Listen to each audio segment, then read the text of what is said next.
창세기 묵상이 이제 어제로 끝이 났습니다. 조금 더 마지막까지 요셉의 삶도 좀 살펴봤으면 좋겠다라는 개인적인 소망이 있지만 그렇게 하지 못하는 이유가 있어요. 왜 그렇게 못하지요? 모르세요? 돈 주고 큐티책을 샀기 때문이에요. 돈 주고 큐티책을 사서 오늘부터 큐티 본문이 마가복음이기 때문입니다. 자, 어제 우리 골로새서를 함께 4시간 반 동안 살펴봤는데 창세기나 구약은 대부분 사건 중심입니다. 인물 중심이고 이야기 중심이기 때문에 쉽습니다. 신약으로 오면 어려워집니다. 특별히 복음서는 어렵습니다. 먼저 겁을 주는 것 같아서 죄송한데 복음서가 왜 어렵지요? 이런 겁니다. 어제 살펴봤던 골로새서는 글의 성격이 하나예요. 하나. 그죠? 서간체. 수신자도 그렇게 복잡하지 않아요. 골로새 교회, 그럼 골로새 교회가 어떤 형편이었길래 이런 편지를 썼을까 생각하면 답이 간단하게 나와요. 골로새 교회 첫 번째 문제가 뭐였어요?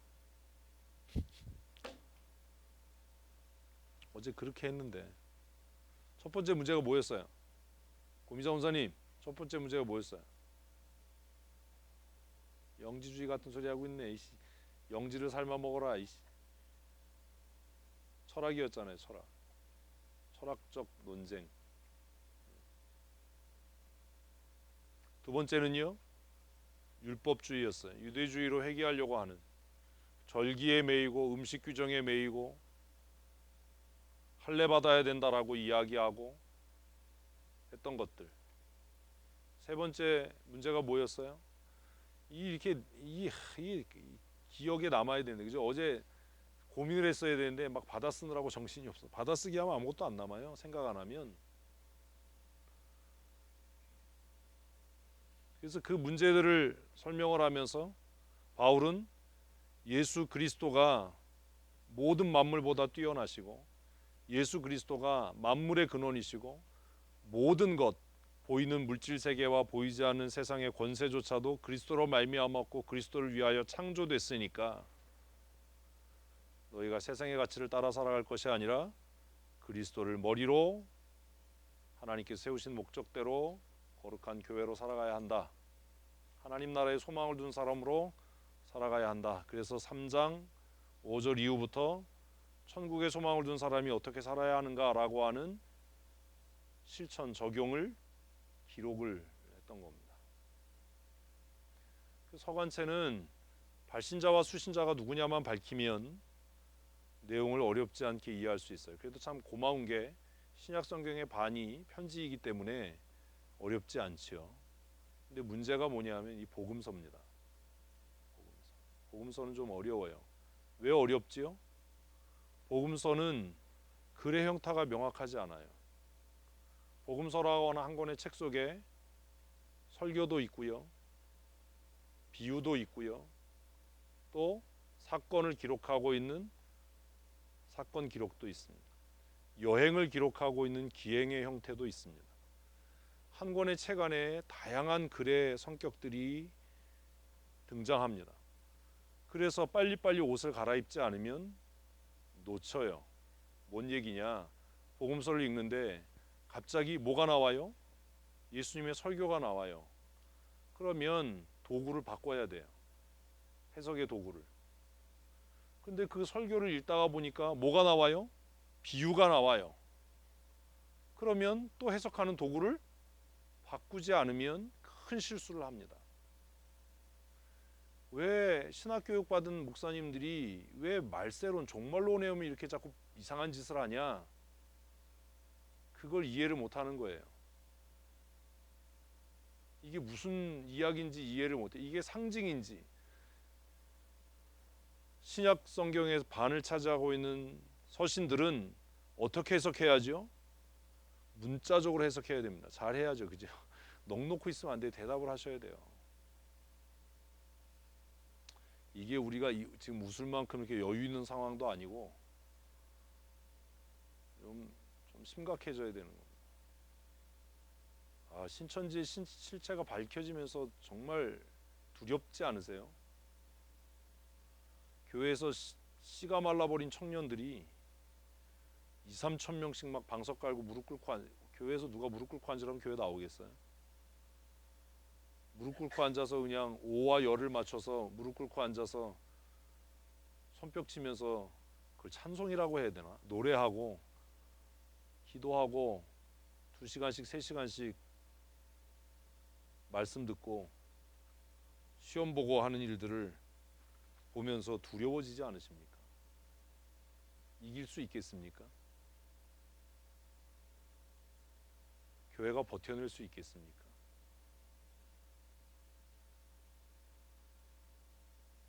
어떤 교회 성도가 목사가 시켰다고 자기가 신천지 교인이라는 거, 자기가 성도교회 성도라는 거 숨기고 다른 교회 들어가서 역적짓 하겠어요? 지금 확진 환자 밝혀진 온천 교회도 3명이 신천지 교인이었대요. 몰랐던 겁니다. 신천지 교인들 중에 상당수가 기성교회 지금 집사가 돼 있고 권사가 돼 있고 지금 공무원들도 지금 속속 밝혀지고 있잖아요. 어느 장로교회 성도들이 목사 말을 그렇게 잘 듣겠어요? 좀 무섭다라는 생각을 하지요. 두렵다. 교회가 살아남을 수 있을까? 그래서 한간에 어떤 사람들은 이만희가 죽어도 이 신천지 신드롬은 끝나지 않을 거다 라는 얘기를 해요. 신천지 비판할 게 아니라 짧은 시간에 신천지는 이렇게 대단한 일을 이루었는데 기성교회는 뭐 했나라는 반성을 해야 되는 거예요. 어제 우리 4시간 편하게 의자에 앉아서 저만 서서 그렇게 성경 했는데 어렵잖아요. 힘들잖아요. 졸려 죽겠잖아요. 근데 그 사람들은 어떻게 하루 종일 일주일 7일을 그걸 견디죠? 신천지 지금 춘천에 있는 복음방에도 아침에 7시부터 모여가지고 저녁에 5시까지 공부하거든요. 그 사람들.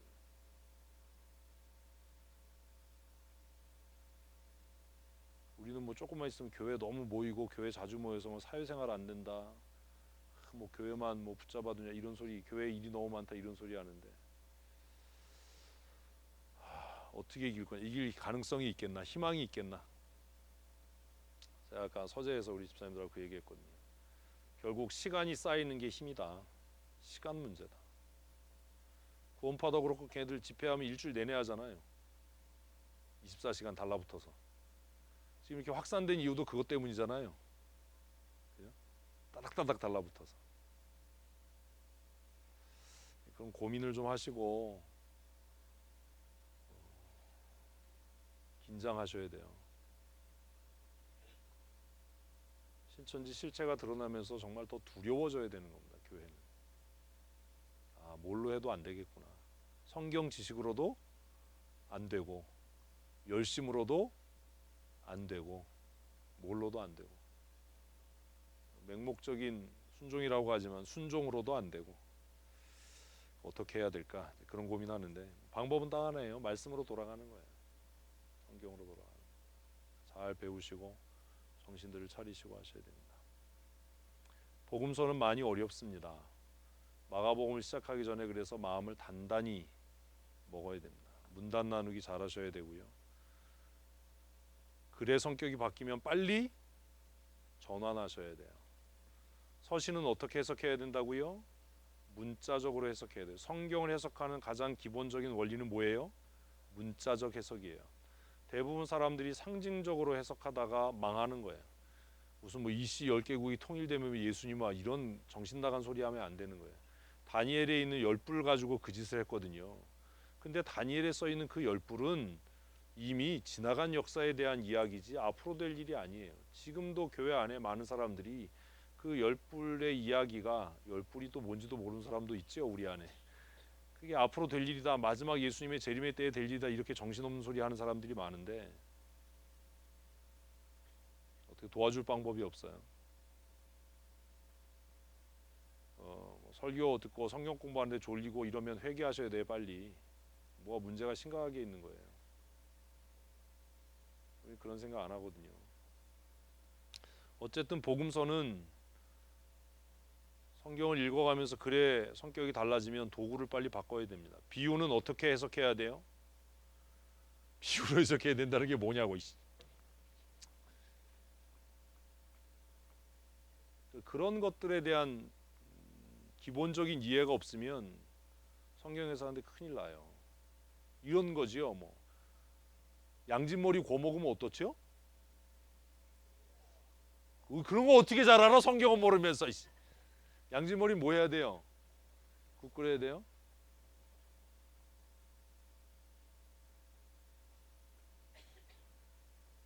그것처럼 글의 성격에 따라서 해석하는 방법이 달라져요. 장조림하면 안 되나요? 되잖아요. 장조림 좋아하나 보지 혜정이가? 괜찮아요. 네가 좋아하는 거 아들이 좋아하는 거야. 남편이 좋아하는 건 아니지? 아, 니네 하이에나 가족이야? 고기는 다 좋아해 셋이? 복음서에는 이런 글의 다양함이 굉장히 짧은 호흡을 가지고 섞여서 나옵니다. 잘 들으셔야 돼요. 다른 성경들은 한 글의 성격이 길게 유지되는 일들이 있는데 복음서는 그 호흡이 짧게 나타나는 경우가 있어요. 그러니까 글의 성격이 바뀌면 빨리 감지해서 뭘 바꿔야 돼요? 해석하는 방법을 바꿔야 돼요. 그러지 않으면 크게 실수하게 됩니다. 그래서 복음서가 그래서 어려운 겁니다. 어떤 경우에는 비유에 대한 설명이 나와 있는 경우도 있습니다. 어떤 경우에는 비유에 대한 설명이 전혀 나와 있지 않는 경우도 있습니다. 이럴 경우에는 어떻게 해석해야 되는가? 비유를 해석하는 원칙이 무엇이고 해석이 나와 있는 비유의 경우와 해석이 없는 비유의 경우를 어떻게 다뤄야 하는가? 이것도 달라져요. 예수님께서 직접 말씀하신 것과 3인칭 관찰자 시점에서 예수님이 하신 행적을 기록한 것을 어떻게 다뤄야 하는가? 이것도 달라져요. 그러니까 구약보다 신약이 훨씬 더 성경 해석이 어렵습니다. 근데 이런 내용을 모르는 사람들은 신약 성경이 구약보다 훨씬 쉽다라고 이야기합니다. 신약이 훨씬 어렵습니다. 신약 성경은 다 설명하지 않지만 그 기초를 철저하게 어디에 두고 있어요? 구약에 두고 있기 때문에 신약 성경을 제대로 이해하려면 유대적 전통과 구약적 배경을 모르면 신약 성경은 해석되는데 많은 어려움을 겪게 됩니다. 유대주의나 유대교가 진리이고 옳은 것은 아니지만 신약 성경을 기록했던 모든 성경의 기록자들이 어떤 배경을 갖고 있어요? 유대주의적 배경을 갖고 있어요. 그렇기 때문에 그들이 서신을 쓰든 복음서를 쓰든 역사서를 쓰든 어떤 글을 쓰든지 그들의 배경은 유대적입니다. 그러니 그런 것들을 율법적인 배경을 이해하지 않으면 복음서 해석하는데 큰 낭패를 겪게 됩니다. 그래서 신약 성경은 특별히 성경을 해석할 때 출처와 근거가 명확하지 않은 주석들을 보는 것은 굉장히 위험합니다. 우리는 하나 글 읽으면 거기에 꽂히니까 그런 것들을 조심하셔야 되고 본문의 내용의 흐름을 따라서 성경을 이해하는 훈련을 하셔야 됩니다. 서론을 더 많이 해야 되는데 7시 6분이기 때문에 복음서에 대한 서론은 이 정도로 하고 궁금하신 분들은 개인적으로 물으시면 제가 조금 더 설명을 드리도록 하겠습니다. 1절을 같이 읽어보십시다. 시작. 하나님의 아들 예수 그리스도의 복음의 시작이라. 벌써 어렵잖아요. 1절부터 어려워요. 창세기 쉬웠잖아요. 그죠? 태초에 하나님이 천지를 창조하시니라. 믿느냐 마느냐 이 문제지. 자, 마가복음은 예수님을 어떻게 설명해요? 하나님의 아들이라고 설명해요. 하나님의 아들. 그러면 마가가 이야기한 하나님의 아들이란 도대체 무엇을 이야기하는 것인가를 해석하고 규정해야 할 겁니다. 마가가 이야기하는 하나님의 아들이란 무슨 말이지요? 뭐 메시아 이런 소리 하면 혼난다고 그랬잖아요.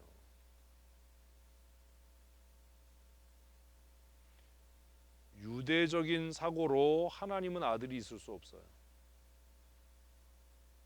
하나님의 아들이라고 부르는 것 자체가 신성모독에 해당해요. 그럼 마가가 예수를 하나님의 아들이라고 지칭했을 때 도대체 무슨 이야기를 하고 싶은 건가? 마태복음 1장은 어떻게 시작하지요? 아브라함과 이런 건 외워야 되잖아요. 아브라함과 권사님들 진짜 시험 봐요 이제.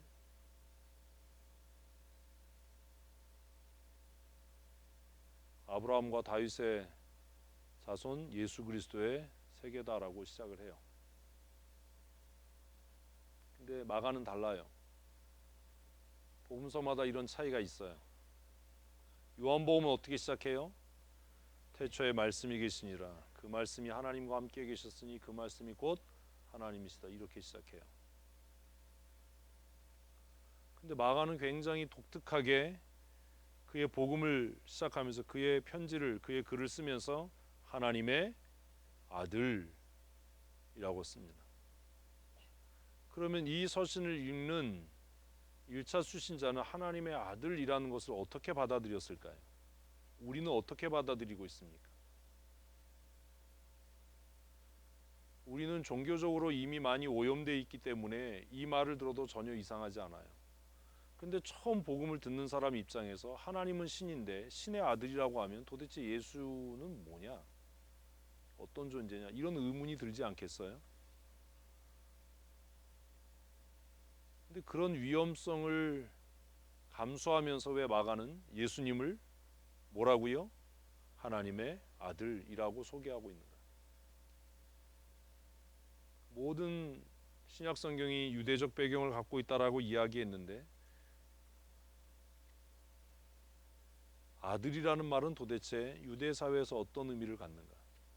아들은 뭐예요? 상속자예요. 상속자. 아들은 아버지와 동격이에요. 그럼 마가는 지금 무슨 얘기하는 겁니까? 하나님인 예수님이다라는 이야기입니다. 아까 무슨 뭐 메시아 구원자 이런 소리 했는데 그런 소리 하면 이제 혼난다고 그랬잖아요. 마가는 지금 예수님을 뭐라고 얘기하는 거예요? 하나님 그분이시다라고 이야기를 해요. 하나님 그분이시다. 하나님의 아들이다. 유대적 배경에서 말씀드린 것처럼 아들은 아버지고 아버지는 아들입니다. 이런 개념이 나중에 예수님께서 도마에게나 제자들이 빌립이 예수님 우리에게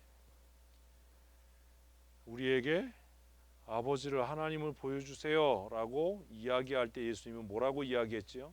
아들을 본 자가 아버지를 본 자다. 그런데 왜 너희가 아버지를 보여달라고 하냐? 라고 답을 하셨어요. 그렇게 답을 하셨다는 건 그렇게 답하면 그 제자들이 그 답을 이해할 수 있었다라는 이야기죠. 예전에 노래 중에 예소라라는 노래가 있어요. 예소라. 예소라.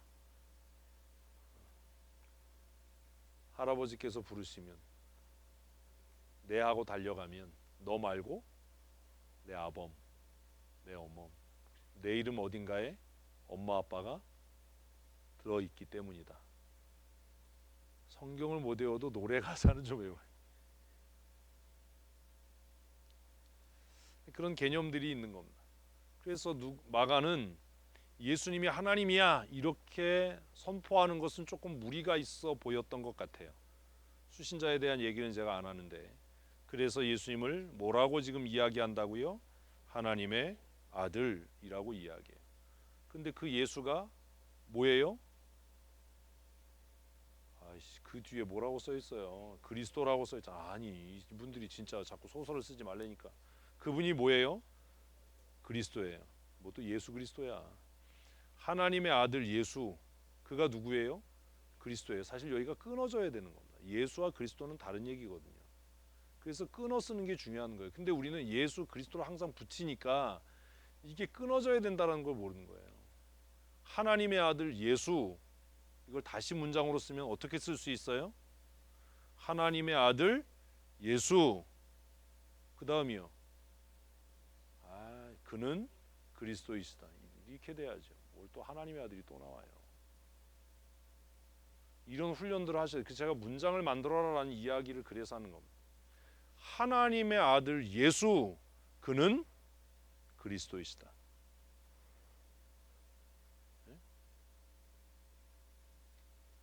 그러면 아까 논리대로 하면 하나님은 그리스도이시다가 되는 거예요. 그럼 그리스도가 뭐예요? 구원자잖아요. 구원자, 구속자. 무슨 얘기하는 겁니까? 하나님은 우리의 구원자이시다. 하나님이 우리의 구원자이시다. 신약이 훨씬 어렵다니까요.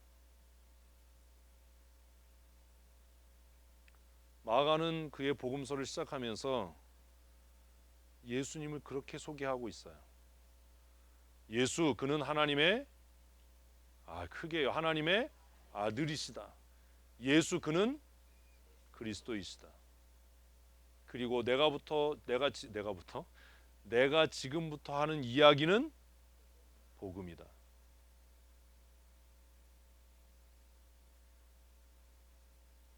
복음이 뭐예요? 하나님의 아들 예수, 그리스도인 예수, 그의 이야기예요. 복음은 그거예요.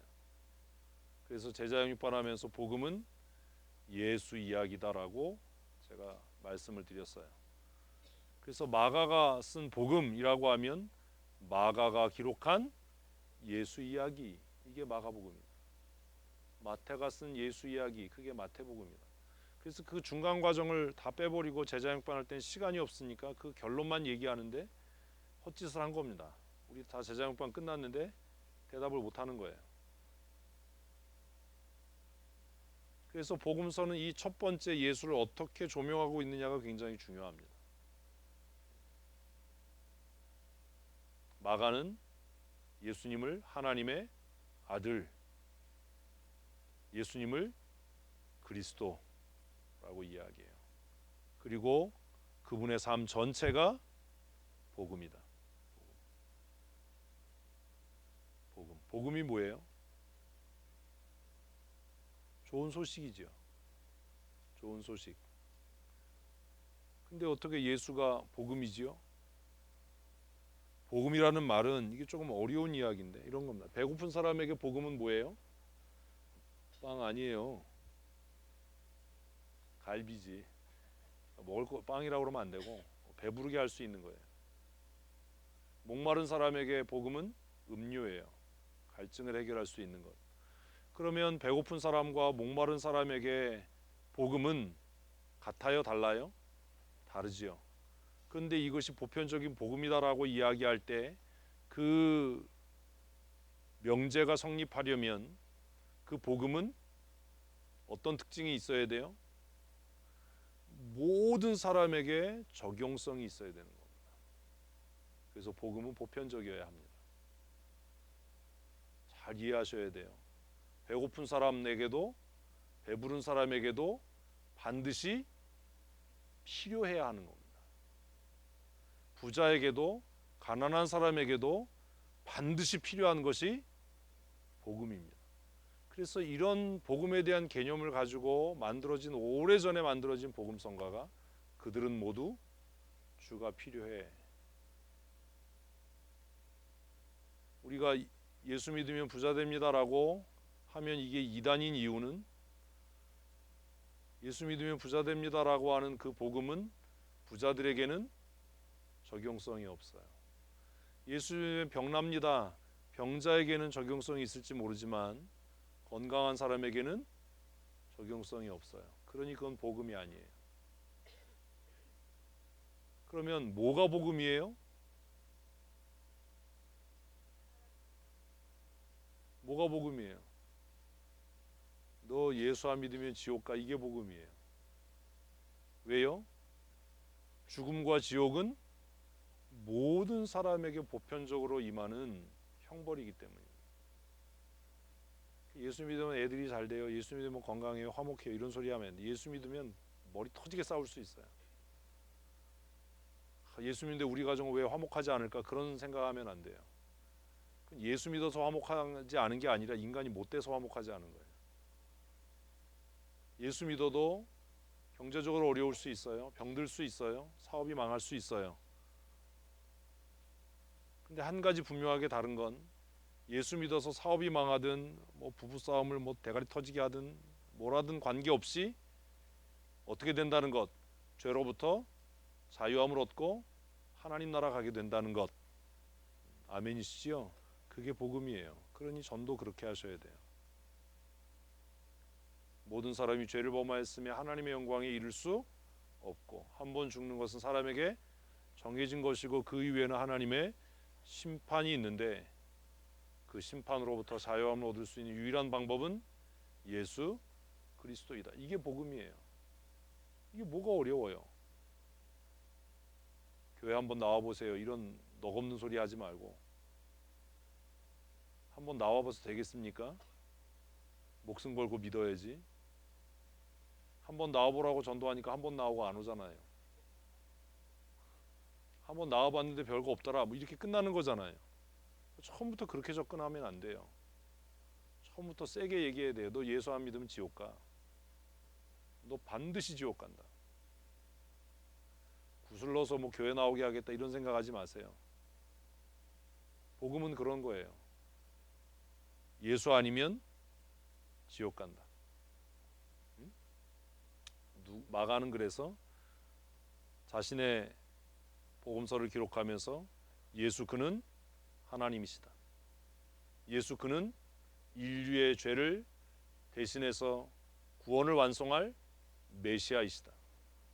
그리고 그 메시아의 삶의 모든 이야기가 우리에게 하나님이 주시는 가장 복된 소식이다. 이게 한 줄에 하나님의 아들 예수 그리스도의 복음이다 라고 써놓은 겁니다. 아씨 어려워. 이제 한 줄 했는데 집에는 언제 가나? 집에는 언제든지 갈 수 있어요. 20절까지 뭐 다 한다는 보장도 없어요. 마가복음을 또 언제 하겠어요? 마가는 왜 이렇게 접근하고 있는가? 그 고민을 해야지요. 마가가 왜 이런 식으로 접근하겠어요? 자기가 전한 복음의 대상자들 때문입니다. 마태는 왜 아브라함과 다윗의 자손 예수 그리스도의 세계라라고 이야기했겠어요? 자기가 그렇게 얘기하지. 자꾸 그 근거 없는 이야기를 자꾸 하지 말고 자기가 이 복음의 이야기를 들려주고자 했던 사람들의 배경 때문입니다. 왜 요한은 말씀이신 예수를 이야기했겠어요? 똑같은 이유예요. 그렇게 접근하셔야 돼요. 우리가 아는 걸 자꾸 머릿속에서 지워내야 돼요. 그래야 바르게 정립될 수 있어요. 2절을 읽겠습니다. 시작. 됐습니다. 선지자 이사야의 글을 보라. 자, 수신자가 누굽니까? 구약을 아는 사람들이에요. 구약을 아는 사람들. 또 구약에 대해 관심이 있는 사람들이에요. 또 구약의 예언에 관심이 있는 사람들이에요. 그래서 그는 하나님의 아들 예수 그리스도의 복음이다 라고 이야기하고 청중들의 시선을 어디로요? 구약으로 데리고 가는 겁니다. 구약으로. 그러면 이 글을 읽는 사람들은 적어도 뭘 아는 거예요? 이사야의 내용을 아는 거예요.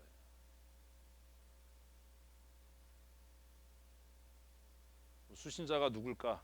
그걸 밝혀가는 겁니다. 수신자가 누구다? 적어도 구약 이사야의 글을 아는 사람들이다. 자꾸 우리가 그냥 성역 공부하면서 이렇게 암기하듯이 배웠던 것을 머릿속에서 지우셔야 돼요. 새신자 때나 하는 거예요. 이제는 정말 그게 그런가 찾아가는 겁니다. 어쨌든 누군지 모르지만 이 복음서를 읽는 1차 수신자들은 유대적 배경을 갖고 있었던 사람들이고, 그리고 유대적 전통을 귀하게 여기고 존중하는 사람들입니다. 그래서 마가는 그 청중들의 눈과 귀를 600년 전으로 끌고 가는 거예요. 이사야 이야기하는 겁니다. 자, 그러면 또 하나 생각할 게 있어요. 왜 마가는 그 수없이 많은 구약 성경 중에 청중들의 관심을 어디로 끌고 갈까? 이사야로 끌고 갈까? 왜요? 그 하고 싶은 말이 뭐냐고. 왜 이사야로 끌고 갈까요? 이런 게 밝혀져야 수신자에 대한 게 밝혀져요. 근데 이것에 대한 답을 못하는 이유가 뭐냐 하면 우리가 이사야를 그렇게 읽었는데 이사야가 뭘 얘기하는지 모르는 겁니다. 회장님, 이제 회장이 반토막 났어. 이제 얼마 안 남았어. 이제 모가지 잘리는 게. 취임하고 최단 시간에 잘리는 거야.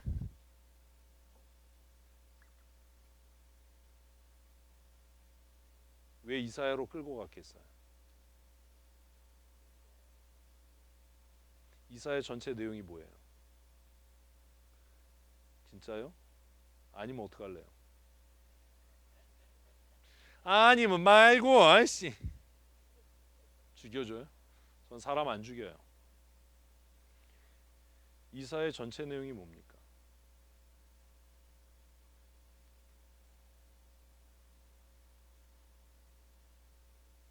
이 구약 성경의 구조를 우리가 아직 이해를 못하는 거예요.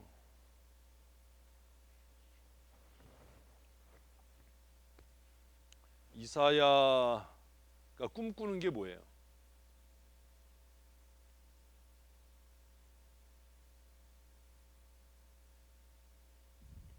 그 성경을 읽는 법들을 오래전에 배웠어야 되는데 이사야가 하고 싶었던 이야기, 이사야가 바라봤던 게 뭐죠?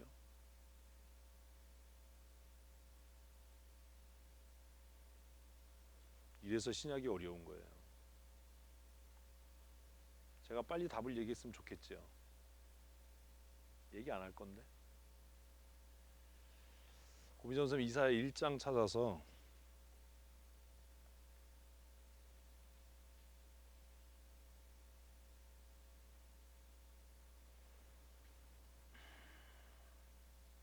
(1장) 1절 읽어보세요. 크게 소리내서 읽어주세요.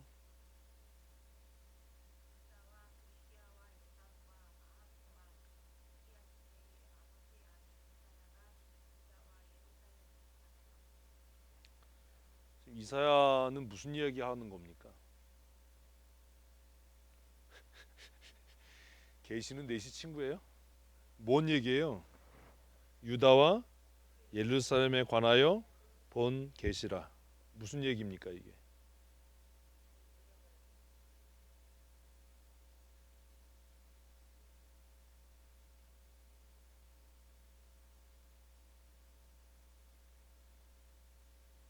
정리가 안 되세요?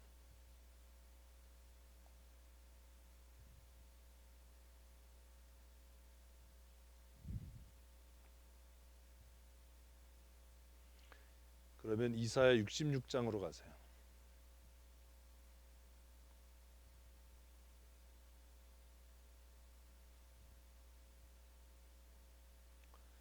(22절) 읽어보시겠어요?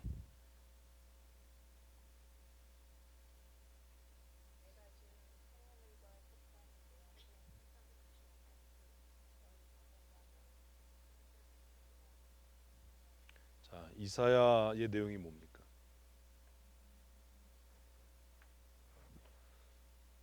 아니 1장 1절 읽고 마지막 장 한 절 읽고 나서 이사야 내용이 뭐냐고 묻는 사람이 어디 있어요? 뭐 이러고 싶은 거죠 지금. 이사야 전체 내용이 뭐예요?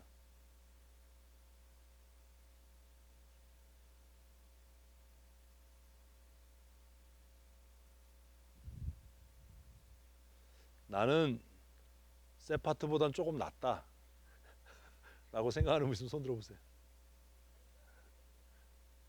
정성택 집사님 정신 차려. 졸지 말고. 이사야 전체 내용이 뭐야? 왜 넋 놓고 있어? 앉아 있어 왜?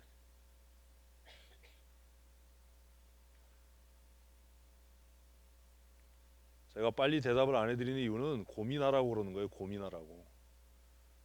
정성택 집사한테 물으니까 이종옥이는 고개를 쳐박고 지금 이게 닭이냐 꽁이냐 씨. 박민철 집사는 막 갑자기 열심히 읽는 척을 하고 있어. 저 가식적인 인간들 저거 아주. 야 씨. 내 전화한다 하나님한테 아궁이에 불 좀 떼라고. 이사야 전체 내용이 뭐예요? 고민선사님 다시 22절을 천천히 읽어보세요. 됐어요. 이사야 전체 내용이 뭐예요?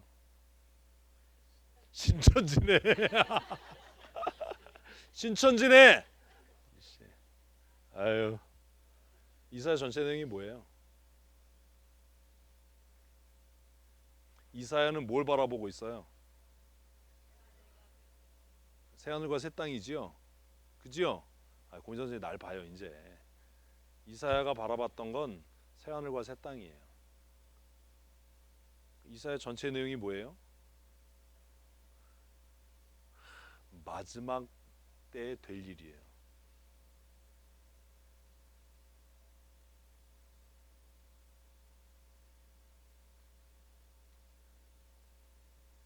유다와 예루살렘에 대하여 본 계시. 이스라엘 백성 제가 얘기했잖아요. 성전이 파괴되면 다 끝나는 거다.